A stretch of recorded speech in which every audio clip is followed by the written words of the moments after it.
রাজনৈতিক দল ও ঐক্যমত্য কমিশনের সঙ্গে গুতেরেসের বৈঠক। বাংলাদেশের পাশে থাকার ঘোষণা, ঢাকার ইউএন কার্যালয় পরিদর্শন। ঈদ যাত্রার ট্রেনের দ্বিতীয় দিনের আগাম টিকিট বিক্রি সম্পূর্ণ। আজ দেওয়া হয় 25 মার্চের টিকিট। কাউন্টারে মিলছে বাসের আগাম টিকিট। গাজীপুর ও টাঙ্গাইলে সড়কে ঝরল 4 জনের প্রাণ, আহত 7। রাজশাহীতে 2 ট্রেনের সংঘর্ষে লাইনচ্যুত ধূমকেতু এক্সপ্রেস। এবং 26,000 টন চাল নিয়ে চট্টগ্রাম বন্দরে ফিরল পাকিস্তানি জাহাজ। নওগাঁয় ঊর্ধ্বমুখী দাম, কেজিতে বেড়েছে 4 থেকে 5 টাকা। দেখছিলেন দেশ জনপদ সংবাদ শিরোনাম, সঙ্গে আছে আমি শারমিন নাসি। সঙ্গে এবারে বিস্তারিত। রোহিঙ্গাদের জন্য বিশ্ব দরবারে জরুরি তহবিলের আহ্বান জানিয়েছেন জাতিসংঘ মহাসচিব অ্যান্টনিও গুতেরেস। 4 দিনের সফরের তৃতীয় দিন শনিবার সকাল 9টায় ঢাকার গুলশানে জাতিসংঘের কার্যালয় উদ্বোধন ও পরিদর্শন করেন তিনি। এ সময় তিনি বলেন, বাংলাদেশে মানবাধিকার ও গণতন্ত্রের জন্য যে সংস্কার হচ্ছে অন্য দেশগুলোতেও তেমনি দেখতে চান। পরে রাজধানীর একটি হোটেলে রাজনৈতিক দলের প্রতিনিধি ও ঐক্যমত্য কমিশনের সঙ্গে বৈঠকে বসেন জাতিসংঘ মহাসচিব। জানাতুল মোহনা রিপোর্ট। শুক্রবার দিনব্যাপী রোহিঙ্গা ক্যাম্প পরিদর্শন করেন জাতিসংঘ মহাসচিব অ্যান্টনিও গুতেরেস। এ সময় রোহিঙ্গা শিশু ও নারীদের সঙ্গে কথা বলেন তিনি। পরিদর্শন শেষে তিনি জানান, তহবিল কমে যাওয়ায় খাদ্য সংকট সহ নানা সমস্যায় পড়তে যাচ্ছে রোহিঙ্গারা। তাদের সহায়তায় বিশ্ববাসীকে এগিয়ে আসার আহ্বান জানান তিনি। Cuts were announced in humanitarian aid that will force us to reduce the food ration for this population.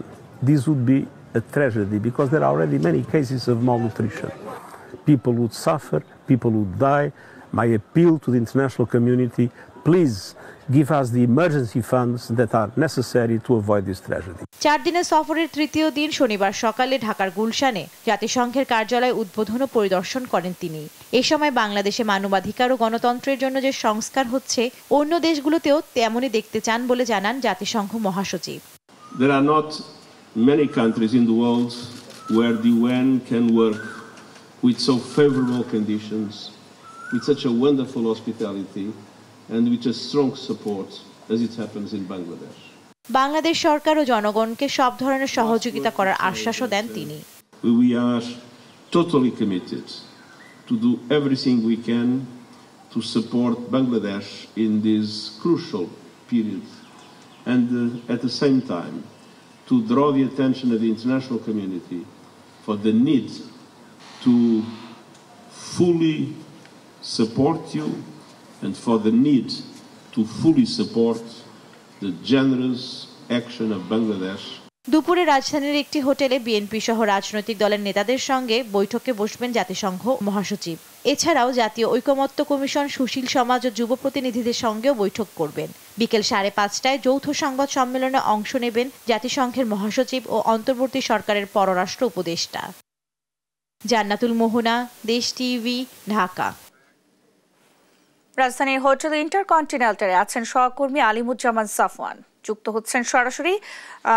Safwan, বৈঠকে কারা কারা অংশ নিয়েছে, কি কি বিষয়ে আলোচনা হয়েছে, বিস্তারিত জানাবেন। জাতিসংঘের মহাসচিব আজ দুপুর 1টায় হোটেল ইন্টারকন্টিনেন্টালের বিভিন্ন যে রাজনৈতিক দল রয়েছে তাদের সাথে একটি বৈঠক করেন। তো সেই বৈঠকটি দীর্ঘ 1.5 ঘন্টা যাবত হয়। তো দুপুর 2:30টার কিছু পর যখন রাজনৈতিক দলের নেতারা হোটেল থেকে বের হয়ে আসেন তখন তারা সংবাদ মাধ্যমের মুখোমুখি হয়ে তারা বলেন যে ভিতরে আসলে 3টি বিষয়ের উপর আসলে বেশি গুরুত্ব দেওয়া হয়েছে। একটি হচ্ছে বিচার ব্যবস্থা, আরেকটি হচ্ছে সংস্কার, আরেকটি হচ্ছে নির্বাচন। তো আসলে জাতিসংঘ পক্ষ থেকে বলা হয়েছে যে দেশে যে গণহত্যা চালিয়েছে বিগত ফ্যাসিস্ট সরকার, তো সেই বিষয়ে যত ধরনের সাহায্য সহযোগিতা প্রয়োজন সেগুলো কিন্তু জাতিসংঘ থেকে সবসময় সাহায্য করা হবে বলে একটি আশ্বাস দিয়েছে, এমনটা কিন্তু তারা জানিয়েছেন। এছাড়া যে বাংলাদেশে বর্তমানে যে নির্বাচনের আগে যে চলমান সংস্কার প্রক্রিয়া চলছে সেইটির কথা কিন্তু বলেছেন রাজনৈতিক দলের নেতারা। তো এর মধ্যে বিএনপি কিন্তু আসলে চান দ্রুত সংস্কার করে আসলে নির্বাচন। এছাড়া অন্যান্য যারা দল রয়েছেন যেমন জামাত ছিল, এছাড়া নাগরিক পার্টি ছিল, তারা সবাই কিন্তু নির্বাচন চান এবং সেটি বিষয়টি কিন্তু সংস্কারের পরে চান এমনটি কিন্তু তারা আসলে বের হয়ে বলেছে। তো এই মুহূর্তে কিছুক্ষণ আগে হোটেল ইন্টারকন্টিনেন্টালে কিন্তু সেনাবাহিনীর যে প্রধান তিনি প্রবেশ করেছেন। তিনি হয়তো জাতিসংঘের মহাসচিবের সাথে একটি সৌজন্য সাক্ষাৎ করার কথা রয়েছে। এছাড়া ভেতরে রয়েছে জাতীয় ঐক্যমত কমিশনের সদস্যরা, এছাড়া কিন্তু যুব প্রতিনিধি তারাও কিন্তু এই মুহূর্তে ভেতরে রয়েছে। তো তাদের সাথে বৈঠক করার পরে আসলে তারা যদি বের হয়ে আসে তখন আসলে সংবাদ মাধ্যমে তারা কথা বলতে পারেন, এমনটা আমরা জানতে পেরেছি। এছাড়া আজকে বিকেল 5:20 একই হোটেল ইন্টারকন্টিনেন্টালে জাতিসংঘ মহাসচিব এবং বাংলাদেশ সরকারের অন্তর্বর্তীকালীন সরকারের যে পররাষ্ট্র উপদেষ্টা তার সাথে একটি যৌথ সংবাদ সম্মেলন হওয়ার কথা রয়েছে এবং এরপরে কিন্তু তিনি একই হোটেলে আসলে ইফতারে অংশ নেবেন, এমনটি আমরা জানতে পেরেছি। তো আমরা অপেক্ষা করছি এই মুহূর্তে হোটেল ইন্টারকন্টিনেন্টালের বাইরে, এবং পরবর্তী কোনো আপডেট পেলে অবশ্যই আপনাদের সাথে আবারও যুক্ত হব। তো আমার কাছে এই ছিল সর্বশেষ খবর। সাফওয়ান, আপনাকে ধন্যবাদ। দর্শক, হোটেল ইন্টারকন্টিনেন্টাল থেকে আমাদের সঙ্গে যুক্ত হয়েছিলেন সহকর্মী আলিমুজ্জামান সাফওয়ান। ঈদ উল ফিতরে ট্রেনের আগাম টিকিট পেতে দ্বিতীয় দিনেও অনলাইনে ছিল কাড়াকাড়ি। শনিবার সকাল 8টা থেকে পশ্চিমাঞ্চলের আন্তনগর ট্রেনের অগ্রিম টিকিট অনলাইনে বিক্রি শুরু হলে নিমেষেই সব টিকিট শেষ হয়ে যায়। দুপুর 2টায় শুরু হয় পূর্বাঞ্চলীয় টিকিট বিক্রি। শতভাগ অনলাইনে বিক্রি হওয়ায় রয়েছে মিশ্র প্রতিক্রিয়া। ফাহিম ইউসুফের রিপোর্ট। টিকিট বিক্রির প্রথম 2.5 ঘন্টায় শেষ শতভাগ টিকিট। শনিবার সকাল 8টায় পূর্বাঞ্চলের টিকিট বিক্রি শুরু হলেও 2.5 ঘন্টার মধ্যেই শেষ হয়ে যায় 25 মার্চের সব টিকিট। ঈদযাত্রায় এবার প্রতিদিন ঢাকা থেকে 35,315টি অগ্রিম টিকিট পাবেন যাত্রীরা।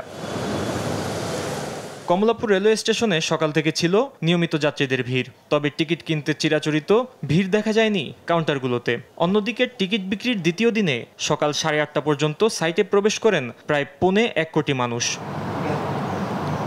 টিকিট কালোবাজারি রোধে এবার কয়েক স্তরের নিরাপত্তা ব্যবস্থা নেওয়া হয়েছে বলে জানান কমলাপুর রেল স্টেশনের স্টেশন ম্যানেজার শাহাদাত হোসেন। বাংলাদেশ রেলের কর্মকর্তারা বিশেষ চেকিং প্রোগ্রাম পরিচালনা করবেন ট্রেনগুলোতে, এবং গন্তব্যস্থলে বিভিন্ন স্টেশনে এই টিকিট আবার প্রদর্শনের মাধ্যমে বের হতে হবে, সেখানেও চেকিংয়ের ব্যবস্থা আছে। 14,465টা কোটা মানে আসন, তো তার ভিতরে 13,716টা 10:30 পর্যন্ত বিক্রি হয়ে গেছে। অনলাইনে টিকিট পাওয়ায় সার্বিকভাবে সুবিধা হলেও অনেকেই পড়ছেন বিভিন্ন জটিলতায়। 28 রমজানের টিকিট কাটতে আসছিলাম, এখন অনলাইন ছাড়া টিকিট দিবে না। আরেকজন হয়তো বুঝে দিতে হবে এটাই যে ওইখান থেকে কাটিল। 8টার সময় যখন ঢুকতেছি তখন তো মানে আর পাচ্ছি না, তো টিকিট পাওয়া যাচ্ছে না ওইভাবে, একসঙ্গে অনেক কাস্টমার ঢুকে যাচ্ছে। অন্যদিকে বাস কাউন্টারগুলোতে দেখা যাচ্ছে উল্টো চিত্র, অগ্রিম টিকিট বিক্রি নেই, তাই ফাঁকা কাউন্টারগুলো। ফাহিম ইউসুফ, দেশ টিভি, ঢাকা। রাজশাহী স্টেশনের ওয়াশপিটের সামনে ঢাকাগামী ধূমকেতু এক্সপ্রেস ও পঞ্চগড়গামী বাংলা বান্ধা এক্সপ্রেস ট্রেনের সংঘর্ষ হয়েছে। এতে লাইনচ্যুত হয় ধূমকেতু এক্সপ্রেস। শনিবার দুপুর 2:30টার দিকে এই ঘটনা ঘটে। রাজশাহী স্টেশনের ওয়াশপিট সুপারভাইজার শাহাবুল ইসলাম জানান, বাংলা বান্ধা ওয়াশপিট থেকে স্টেশনের দিকে আর ধূমকেতু এক্সপ্রেস স্টেশন থেকে ওয়াশপিটের দিকে যাচ্ছিল। সিগন্যাল পয়েন্টে বাংলাবান্ধা এক্সপ্রেস ট্রেনের ধাক্কায় লাইনচ্যুত হয় ধূমকেতু এক্সপ্রেস। সংঘর্ষে দুটি ট্রেনের একাধিক বগি ক্ষতিগ্রস্ত হয়েছে বলে জানান তিনি। স্টেশন মাস্টার আবুল কালাম আজাদ জানান, ধূমকেতু বিকাল 4টায় ঢাকার উদ্দেশ্যে ছেড়ে যাওয়ার কথা ছিল, কিন্তু উদ্ধার হতে সময় লাগায় সেটি বিলম্বে ছাড়তে পারে। একটা গাড়ি ওয়াশপিট থেকে বের হচ্ছিল, আর একটা হয়তো ভুলবশত ব্যাক করতেছিল, সাইড কলেকশন মুখোমুখি সংঘর্ষ না, পাশাপাশি। মানুষ কোনো ক্ষতিগ্রস্ত হয় না, হ্যাঁ এটাই বাঁচা কিছু। ফাঁকা গাড়ি না হলে হয়তো দুর্যোগ হইতো, মানুষের ক্ষতিগ্রস্ত হইতো, মারা যাইতো। বাংলাবান্ধা ওয়াশপিট থেকে স্টেশনের দিকে যাচ্ছে পুশব্যাকে, আর ধূমকেতু বাই যেটা পদ্মা হবে ওটা স্টেশন থেকে পুশব্যাকে ওয়াশপিট লাইন আসতেছে। এর মধ্যে দুইটা সংঘর্ষ হয়ে 2 বগি লাইনযুক্ত। গাজীপুর ও টাঙ্গাইলের সড়ক দুর্ঘটনায় নিহত হয়েছে 4 জন, আহত হয় আরও 7 জন। গাজীপুরের কালিয়াকৈরের ট্রাক ও অটোরিকশার সংঘর্ষে 3 জন নিহত হয়েছে। পুলিশ জানায়, শনিবার সকালে কালিয়াকৈরের নামাশুলা এলাকায় বিপরীত দিক থেকে আসা একটি ট্রাকের ধাক্কায় অটোরিকশার চালক সহ 3 জনের ঘটনাস্থলেই মৃত্যু হয়, আহত হন 1 জন। এদিকে টাঙ্গাইলের মির্জাপুরে মহাসড়কের উপর উল্টে পড়া আলুর ট্রাকে আরেকটি ট্রাকের ধাক্কায় 1 শ্রমিকের মৃত্যু হয়েছে, আহত হন 6 জন। একটা ট্রাক এবং একটা সিএনজি বাইক তাকে এবং সিএনজি থানায় নিয়ে হচ্ছে। আর 3 জনের লাশ পাইছি, একজনের লাশ শনাক্ত হয়েছে, আর 2 জনের লাশ আমরা চেষ্টা করতেছি শনাক্ত করার জন্য, আর বাকি কার্যক্রম প্রক্রিয়াধীন। শৈশবকালীন অন্ধত্ব প্রতিরোধ ও শিশু মৃত্যুর হার কমাতে দেশ জুড়ে চলছে জাতীয় vitamin A plus campaign. Vitamin A capsule খাওয়ানো হচ্ছে প্রায় 2,26,00,000 শিশুকে। 6 থেকে 59 মাস বয়সী শিশুদের লাল ও নীল রঙের ভিটামিন এ প্লাস ক্যাপসুল খাওয়ানো হচ্ছে। 1,20,000 টিকাদান কেন্দ্রে একযোগে দেয়া হচ্ছে এই সেবা। সহকর্মীদের তথ্য ও ছবিতে নুসরাত শোভা রিপোর্ট। দেশ জুড়ে চলছে জাতীয় ভিটামিন এ প্লাস ক্যাম্পেইন। এর আওতায় প্রায় 2,26,00,000 শিশুকে ভিটামিন এ প্লাস ক্যাপসুল খাওয়ানো হয়। শনিবার সকালে পশ্চিম আগারগাঁওয়ের নগর স্বাস্থ্য কেন্দ্রে ক্যাম্পেইন উদ্বোধন করেন ঢাকা উত্তর সিটির প্রশাসক মোহাম্মদ এজাজ। শিশুর শৈশবকালীন অন্ধত্ব প্রতিরোধ এবং শিশু মৃত্যুর হার কমাতে এই ক্যাপসুলের ভূমিকা অনেক। এজন্য অভিভাবকদের নিকটস্থ টিকা কেন্দ্রে নেয়ার আহ্বান জানান তিনি। আমাদের কিছু ফ্লোটিং ক্যাম্পেইনও আছে বিভিন্ন জায়গার মধ্যে, যেখানে পাবলিক অ্যাক্সেস অনেক সহজ। সেটা করে আমরা চাচ্ছি এটাকে সর্বোচ্চ কাভারেজ দেওয়ার জন্য। আপনারা আগেও শুনেছেন যে আমরা 95%-এর উপরে কাভারেজ টার্গেট করেছি। ময়মনসিংহে 3,519টি কেন্দ্রে উৎসব মুখর পরিবেশে চলে কর্মসূচি। জেলায় 6 থেকে 11 মাস বয়সী 92,782 জন শিশুকে একটি করে নীল রঙের ক্যাপসুল এবং 12 থেকে 59 মাস বয়সী 7,77,878 জন শিশুকে লাল রঙের ক্যাপসুল খাওয়ানোর লক্ষ্যমাত্রা ঠিক করা হয়। সকাল 8টা থেকে এই ক্যাম্পেইন সফল করতে 7,038 জন স্বেচ্ছাসেবক কাজ করেন। আগেও খাওয়াইছি, এখনো খাওয়াই নিয়ে গেলাম ভিটামিন এ ক্যাপসুল। এটা শুধু ওর না, সারা বাংলাদেশে 6 মাস থেকে 5 বছর বয়সী যত শিশু আছে সকলেরই এটা সচেতনতামূলকভাবে খাওয়ানো উচিত। একটা জিনিস জানতে হবে যে এই ভিটামিন এ ক্যাপসুলের প্রধান কাজই হচ্ছে আমাদের রোগ প্রতিরোধ করে শিশু মৃত্যুর হার কমানো। এর সাথে সাথে যে কাজগুলো করে সেটা হচ্ছে আমাদের অন্ধত্ব দূর করে, ভিটামিন এর অভাবজনিত অন্ধত্ব দূর করে। ক্যাম্পেইনের আওতায় 6 থেকে 59 মাস বয়সী শিশুদের এই ক্যাপসুল খাওয়ানো হয়। সারা দেশে 1,20,000 টিকাদান কেন্দ্রে টিকা খাওয়ানোর ব্যবস্থা হচ্ছে। শিশুদের ভরা পেটে কেন্দ্রে নিয়ে যাওয়া, কান্নার সময় জোর করে ক্যাপসুল না খাওয়ানো সহ নানান নির্দেশনা দিয়েছে স্বাস্থ্য অধিদপ্তর। নড়াইলে 98,562 জন শিশুকে এ প্লাস ক্যাপসুল খাওয়ানোর লক্ষ্যমাত্রা নেওয়া হয়। জেলার 39টি ইউনিয়নের 996টি কেন্দ্রে শিশুদের ভিটামিন এ খাওয়ানো হয়। উৎসব মুখর পরিবেশে ভোলায়ও চলে ভিটামিন এ প্লাস ক্যাম্পেইন। সকাল থেকেই শিশুদের কেন্দ্রে নিয়ে আসেন অভিভাবকরা। এবছর 2,89,570 শিশুকে ভিটামিন এ প্লাস ক্যাপসুল খাওয়ানোর লক্ষ্যমাত্রা নির্ধারণ করেছে জেলা স্বাস্থ্য বিভাগ। প্রত্যেকটা গার্ডিয়ানের উচিত সচেতন হওয়া এবং এই ক্যাপসুলটা সবাইকে খাওয়ানো। সকল অভিভাবকদের আমাদের উদ্দেশ্যে আমাদের বক্তব্য হলো তারা যেন নিজ দায়িত্বে নিজ টিকা কেন্দ্রে আসে এবং সকল শিশুকে আমাদের 6 মাস থেকে 5 বছর বয়স পর্যন্ত সকল শিশুকে ভিটামিন এ ক্যাপসুল খাওয়ায়। এছাড়া চট্টগ্রাম, নাটোর, বরিশাল সহ সব জেলাতেই এদিন শিশুদের খাওয়ানো হয় vitamin A capsule. Nusrat Shobha, news desk, দেশ টিভি। পাকিস্তান থেকে 26,250 টন আতপ চাল নিয়ে জাহাজ এমভি মারিয়াম চট্টগ্রাম বন্দরে ভিড়েছে। শনিবার সকালে G2G চুক্তির আওতায় পাকিস্তানের জাহাজটি চট্টগ্রাম বন্দরে নোঙর করে। জাহাজে রক্ষিত চালের নমুনা পরীক্ষা শেষে খালাসের কার্যক্রম শুরু হয়েছে বলে জানিয়েছে বন্দর সংশ্লিষ্ট কর্মকর্তারা। এর আগে গেল 5 মার্চ G2G ভিত্তিতে ভারত ও পাকিস্তান থেকে 37,250 মেট্রিক টন চাল নিয়ে দুটি জাহাজ চট্টগ্রাম বন্দরে পৌঁছায়।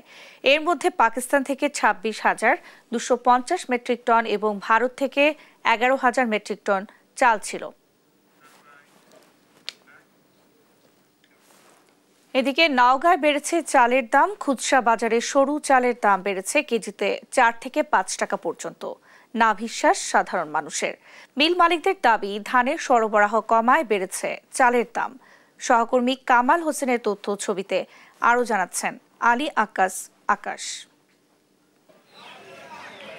রমজান মাসে স্বাভাবিকভাবেই চালের চাহিদা কম থাকে। তাছাড়া ঈদের পরেই শুরু হবে বড় মৌসুম। বিদেশ থেকে আমদানি করা চালও মিলছে বাজারে। এরপরেও নওগাঁয় আরেক দফায় বাড়ল সরু চালের দাম। পাইকারি বাজারে 50 কেজির বস্তায় 100 থেকে 150 টাকা পর্যন্ত বেড়েছে কাটারি ভোগ এবং জিরাশাইল চালের দাম। পাইকারি বাজারে দাম বাড়ায় এর প্রভাব পড়েছে খুচরা বাজারেও। 4 থেকে 5 টাকা দাম বেড়ে প্রতি কেজি জিরাশাইল বিক্রি হচ্ছে 75 থেকে 80 টাকায়, আর কাটারি ভোগ বিক্রি হচ্ছে 80 টাকা কেজিতে। তবে বিদেশ থেকে চাল আমদানির পরেও আগের চড়া দামে বিক্রি হচ্ছে অন্যান্য চাল। খুচরা ব্যবসায়ীরা বলছেন পাইকারিতে বেশি দামে চাল কেনায় বাড়তি দামে বিক্রি করতে হচ্ছে তাদের। পূর্বে ছিল আপনার 70 থেকে 75 টাকা কেজি, সেটা বর্তমানে 75 থেকে 80 টাকা কেজি। আর কাটারি নাজির শাল যেটা, সেটা 75 টাকা কেজি ছিল, সেটা বর্তমানে এখন 80 টাকা কেজি। চালের বাজার বৃদ্ধি হওয়ার কোনো যুক্তিগত কারণ নাই। পর্যাপ্ত পরিমাণের চাল আছে এবং বিদেশ থেকে আমদানি হচ্ছে। চাল আমদানির পরেও চালের দাম বৃদ্ধি পাওয়ায় চাল কিনতে গিয়ে নাবিশ্বাস ভোক্তাদের। তাদের দাবি বাজার নিয়ন্ত্রণে প্রয়োজন নিয়মিত মনিটরিং। কেজি প্রতি 5 টাকা 6 টাকা করে বেড়ে গেছে। তা আমরা সাধারণ মানুষ কি করব? তাহলে সরকারের এটা মনিটর করা উচিত। আমরা প্রতিদিনই দেখতেছি আসতেছি আর চালের দাম বেড়ে যাচ্ছে। মিল মালিকরা বলছেন বাজারে সরু ধানের সরবরাহ কমায় চালের দাম বেড়েছে। দেশি জিরা এবং কাটারির মূল্য কিছুটা বৃদ্ধি পেয়েছে। আপনার এই সপ্তাহে জিরা এবং কাটারির চাউলের মূল্য 78 থেকে 80 টাকা, যেটি গত সপ্তাহে ছিল 75-76 টাকা, অর্থাৎ কেজিতে 2 টাকা থেকে 3 টাকা বৃদ্ধি পেয়েছে। ধান চালের বাজার নিয়ন্ত্রণে সারা বছরই সার্বক্ষণিক মনিটরিং দেখতে চান ভোক্তারা। আলী আক্কাস, আকাশ, নিউজ ডেস্ক, দেশ টিভি। কয়েক মাস আগে বাবা মারা যান, আর জন্মের দিনই নবজাতককে ফেলে চলে যায় মা। এরপর থেকে মানবেতর জীবন কাটছে 2 শিশুর। সামাজিক মাধ্যমে এমন ভিডিও দেখে তাদের দায়িত্ব নিয়েছেন বিএনপির ভারপ্রাপ্ত চেয়ারম্যান তারেক রহমান। শনিবার আটঘরিয়ার চাঁদবা ইউনিয়নের সঞ্জয়পুরে তাদের হাতে অনুদান তুলে দেয় আমরা বিএনপির পরিবার। একই সঙ্গে ধারাবাহিকভাবে মাসিক সাহায্য দেওয়ার প্রতিশ্রুতি দেন। জানা যায় 4 বছর আগে সঞ্জয়পুরের আলতাফ প্রামাণিক এক শিশু ছেলে ও গর্ভবতী স্ত্রী রেখে সড়ক দুর্ঘটনায় মারা যান। এর কয়েক মাস পর স্ত্রী দ্বিতীয় সন্তান প্রসব করেন এবং ওই দিনই নিরুদ্দেশ হন। এরপর থেকে প্রতিবেশীর বাড়িতে মানবেতর জীবন কাটে তাদের।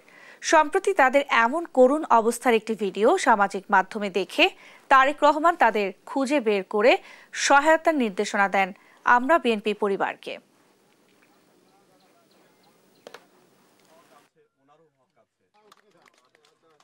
এই ধরনের কাজই হচ্ছে যে সারা দেশে যারা বিএনপি সহ সাধারণ মানুষ যারা গুম খুনের শিকার হয়েছে বিগত ফ্যাসিস্ট সরকারের আমলে, এবং যারা আহত হয়েছে, নিহত হয়েছে, এছাড়া অনেকে নির্যাতিত হয়েছে, এবং 24শে জুলাই যারা মারা গেছে, শহীদ হয়েছে, সেসব পরিবারের পাশে দাঁড়ানোর জন্য এই সংগঠনের সৃষ্টি। তারই ধারাবাহিকতায় আমরা এই পাবনা জেলার চাঁদবা ইউনিয়নের, এই আটঘরিয়া উপজেলা চাঁদবা ইউনিয়নের সঞ্জয়পুর গ্রামে এসেছি। এখানে যে অসহায় পরিবারটা দেখেছেন, উনি মূলত সামাজিক যোগাযোগ মাধ্যমে উনি প্রথমে দেখেছেন। দেখার পরে উনি আমাদের কাছেই প্রেরণ করেছেন যে দ্রুত তোমরা এই খোঁজটা নাও, এবং এই পরিবার এতিম বাচ্চারা অসহায় অবস্থায় না খেয়ে আছে। সুনামগঞ্জের ছাতকে 9 বছরের এক শিশুকে ধর্ষণ চেষ্টার অভিযোগ উঠেছে। শুক্রবার রাতে এই ঘটনা ঘটে। পরে স্থানীয়রা ক্ষুব্ধ হয়ে অভিযুক্ত সাবুল মিয়ার বাড়িতে ভাঙচুর চালায়। ছাতক থানা অফিসার ইনচার্জ জানান, অভিযোগ পাওয়ার পর তাৎক্ষণিক অভিযুক্তকে গ্রেফতার করা হয়েছে। এদিকে পটুয়াখালীর কলাপাড়ায় শনিবার দুপুরে সাধারণ ছাত্র জনতার আয়োজনে ধর্ষণ বিরোধী লাঠি মিছিল ও বিক্ষোভ প্রতিবাদ সমাবেশ হয়। এর আগে কলাপাড়ায় ইফটিজিংয়ের দায়ে রেজাউল গাজী নামের এক অটো চালকের মাথা ন্যাড়া করে দিয়েছে বিক্ষুব্ধ জনতা। শুক্রবার রাত 8:30টার দিকে পৌর শহরের এতিমখানা চৌরাস্তা এলাকায় এই ঘটনা ঘটে।